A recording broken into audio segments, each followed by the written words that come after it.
They said they will be there, but then they can't, and then it's like they can't make it to the dates and the events, and they gotta leave early. And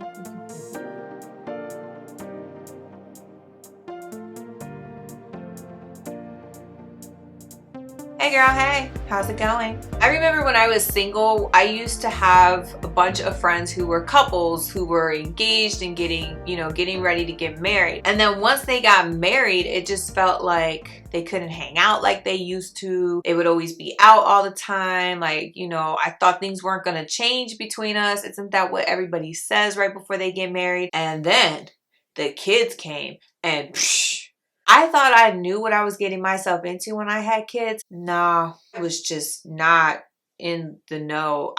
People get offended. People start to feel rejected. People start to do petty things like just invite everybody and not tell you about situations. If you're one of those people, let me break it down for you for the person on the other side of the spectrum, okay? There are bedtimes for kids. There are nap time for kids. There are times of the day where I work, where my husband works, where at the end of the day, all we want to do is spend time together because we're married. Realistically, as much as we would want to hang out with you, as much as we would want to take off and go somewhere for the weekend, as much as we would want to go to a party and stay out as late as we wanted, like we used to back in the day, we just can't anymore, especially if you have kids. It's just a whole nother ball game. Even though we're not about that life anymore, doesn't take away from the fact that we still really care about you. We still really love you. And man, we still really miss you. It's a change. It probably won't go back like that for a long time if it ever does go back to it. So what's the best thing you could do when change occurs? You can embrace it. You can embrace the change of the season and you can embrace the change in you. We're living in the Jetsons era. Like we could just look at each other and talk to one another and cook dinner together and do things. We could still have life together even though we might be physically restricted to see you and spend hours with you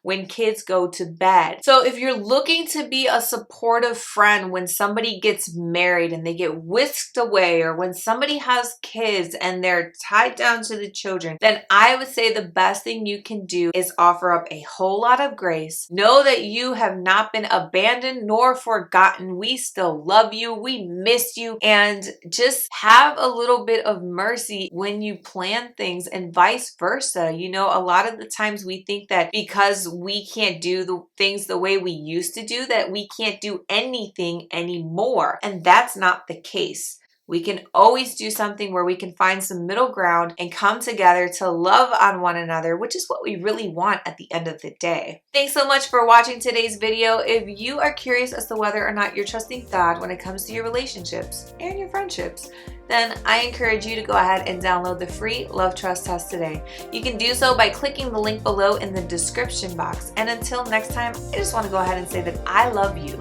I appreciate you, and I hope to see you again soon. Bye-bye.